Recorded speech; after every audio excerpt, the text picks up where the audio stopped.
actually didn't know what mutual aid was. People were like, what you're doing is mutual aid. And I had to like look up a YouTube video on it. And I was like, it's like charity, but without that condescending, patronizing thing about it. We're literally like watching like our cities like in complete chaos and with unrest and stuff. And I remember typing, if this is the end, we go down sewing.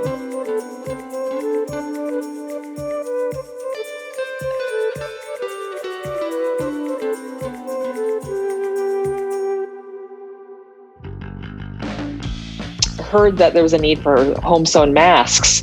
It was a moment where I was like, I have an essential skill. I didn't become a nurse, but I can help a nurse. I was like, okay, I've only sewn like my set pieces, vagina costumes, like completely crude props and like all sorts of fabric genitalia, never made medical equipment, never expected to save anyone's life with this kind of stuff. But let me do this. I started sewing masks and I offered very naively, with my half yard of cotton fabric, I'll make you a mask. And that quickly escalated into hundreds of requests, some very scary requests from people who are afraid to go to work. I'm talking about nurses, people working at homeless shelters, delivery people who were like, I don't know what to do. They're telling us at the hospital to sew bandanas, or they're telling us at the hospital to tie bandanas around our face. So, I was totally overwhelmed.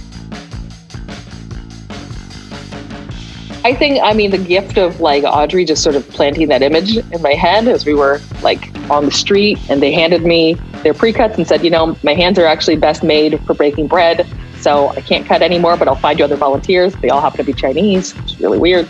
But planting this idea of aunties in my head was great because I think it sort of takes the pressure off of professional seamstresses making masks or anonymous people with no faces who labor for you, right? Like that's to me what a lot of these other groups were implying, but something about saying auntie in the group like has given folks a script for how to enter the group and is sort of like gives them a role to play in the group. The fact that we can reference each other, and some aunties still like go, hey ladies, and I'm always like, with that because I feel like it's better to say aunties because it's just so much sweeter. But yeah, I think it implies this sort of care. I usually try to just say thank you, auntie. Like I don't know what gender they identify with, but but I think people like that because they feel like, oh, I'm part of this community. Oh, I'm an auntie. I'm in this family.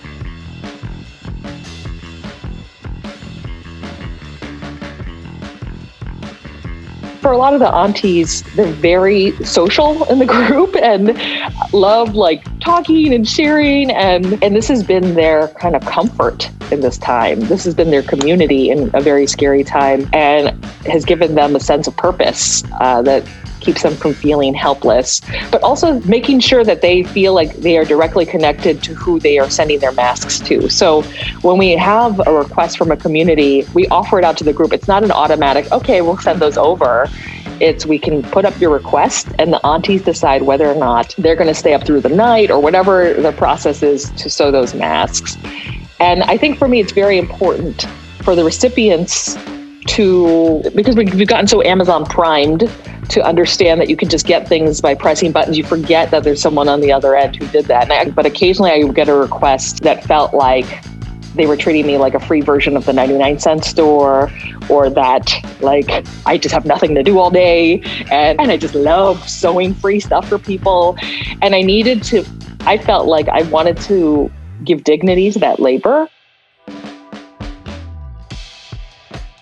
We have a whole team of super aunties, and those are the aunties who maintain our spreadsheets and vet the requests that we get from organizations. But yeah, we have all sorts of like positions that have been invented over the last 9 months. We have haggle aunties. These are aunties who at one point, when it was really hard to get materials, would go into the garment district and their job was just to bargain for the lowest price. We have a wheel 'em deal 'em auntie who basically, she's Korean, and she found a Korean guy who sells inkjet cartridges and medical equipment. We have cutting aunties who cut the fabric. We have driver aunties. But yeah, there is, I find also in the Asian American community, like that's being used as a reference more and more to refer to like create a certain kind of pride around getting older. It's like, I'm an auntie. I'm one of those aunties sitting around watching TV, right? And it sort of gives us a sense of pride versus like self-loathing around getting older or being without child or whatever. We have to find other ways for this work to create value and meaning for us who are performing it, or else we're gonna croak, pop, like get exploited by these systems. So yeah, it feels like this weird performance, like I'm building this platform with help, right? But it's also about like reminding people that this labor takes time. But really, like at this point, that's why like we just see it as like this is solidarity work.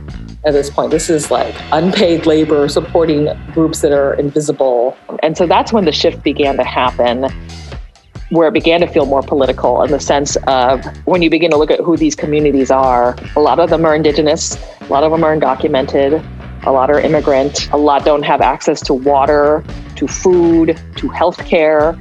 That's when it begins to feel political, because it feels like, why didn't the government help provide these folks who, provide our food table for us? There's sort of an immediacy with mutual aid that government can't fit. But I also just I feel like FEMA should be abolished and replaced with us, like with salaries, but we could totally do it way better. Like we could find those communities. But I do feel like there's sort of a culture of care and an actual human connection that is missing from how care is delivered. And there's something I think really amazing about receiving a box of home sewn masks versus like a giant crate of factory made masks. Like, yes, both serve the same function, but there's something about making that heart-to-heart connection with a community that we do that we would love to figure out how FEMA could also do. I don't want to preserve the pandemic part of this, but one thing I really loved is the care and the respect that I feel for people that I never really had time to do before, right? Like I never really had time to sit and contemplate and connect with these folks who in any other situation, I could see myself meeting them and just not getting along with them or not finding a way to connect. But something about doing this project together has connected us for life.